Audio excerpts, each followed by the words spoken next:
Danger Triangle.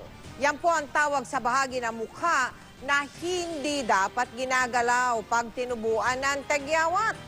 Sa kaso ng binatilyong si Mel John, kung inyo pong maaalala, humantong sa operasyon ang naimpeksyon niyang tagyawat sa ilong.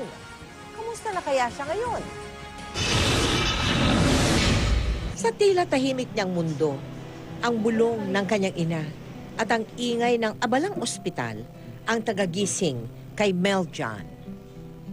Kung hindi namimilipit sa sakit, madalas siyang nakatulala sa isang sulok.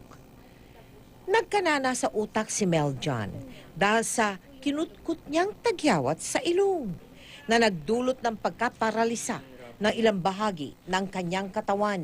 Yung ilong kasi, yan yung tinatawag na danger zone. So anything na infection doon, pwede siyang kumalat.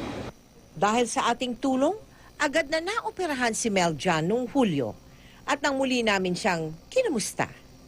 Isang palangiting Mel John ang sumalubong sa amin.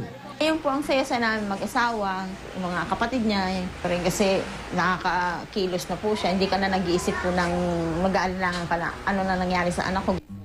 Buong sayang nakikipag-joyride sa pagpasada ng kanyang kuya ng tricycle.